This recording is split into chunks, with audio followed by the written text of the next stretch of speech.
Bonjour, donc je vais vous expliquer comment tracer les chaînes alimentaires à l'aide du logiciel Vue. Vous avez ici les animaux avec leur nourriture. Donc d'abord, il va falloir lancer le logiciel Vue pour commencer à le remplir avec les éléments qui sont dans le tableau. Donc pour faire le plus simplement possible et pour éviter le plus de confusion possible, vous allez simplement le faire ligne par ligne. Par exemple, première ligne, je vais créer abeille et je vais créer nectar et je vais tracer une flèche pour montrer que le nectar est mangé par l'abeille. J'ai fait ma première ligne. Deuxième ligne, je vais faire fourmi, je vais créer fruits et je vais créer graines et je vais tracer mes deux flèches pour montrer que les fourmis se nourrissent de graines et de fruits. Je peux bien évidemment, si je veux, déplacer ces éléments. Je peux faire la troisième ligne, donc là je m'aperçois que j'ai mouche et fruits. Donc je crée mouche comme nœud, mais je ne vais pas recréer fruits puisqu'il y est déjà. Donc je vais utiliser celui qui est déjà pour tracer ma flèche ainsi. Après moustique, alors par exemple je vais créer araignée. Alors tant qu'à faire, je vais finir. Papillon qui se nourrit de nectar et moustique qui se nourrit de nectar aussi.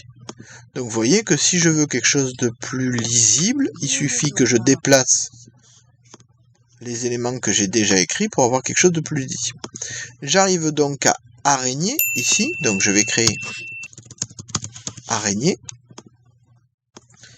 Et je me rends compte que l'araignée va se nourrir de mouches, donc je prends mouche, je mets un trait, elle va se nourrir de fourmis, elle va se nourrir de moustiques, elle va se nourrir d'abeilles, de papillons, et de coléoptères. Donc je mets coléoptères, sorte de scarabée, famille des scarabées.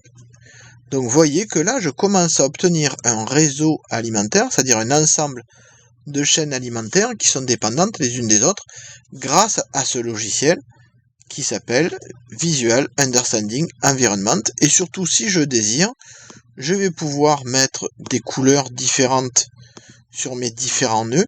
Il suffira que je le sélectionne, par exemple, tout ce qui est végétal, par exemple, je le sélectionne et je le mets en vert. Donc vous voyez que ça permet d'avoir un peu plus de lisibilité sur les choses. De même, si je veux montrer que les abeilles permettent la fabrication des fruits, puisque c'est quelque chose que l'on a déjà étudié, je peux mettre ça ici, mais je vais mettre pollinisation sur la flèche, et je vais choisir une flèche que je vais mettre rouge par exemple, et je vais la mettre un peu plus épaisse. Donc vous voyez que grâce à ce type de logiciel, je peux montrer des interactions entre des éléments, et ça me permet de mieux comprendre qui va influencer qui, et qui va fonctionner avec quoi. Donc j'espère que pour vous, cette explication était assez claire. Vous avez donc maintenant à utiliser le reste du tableau pour essayer de mettre ici en place un réseau. Alors ne vous inquiétez pas, on obtient quelque chose de relativement complexe, ce qui est normal, puisque les relations au sein d'un écosystème sont complexes, mais on peut essayer de le représenter grâce à ce logiciel. Donc je vous dis bon travail, et si vous avez des questions, n'hésitez pas à demander. Et pour info, vous pourrez bien évidemment utiliser ce logiciel dans d'autres cadres, avec d'autres matières, mais ça, je vous le montrerai plus tard.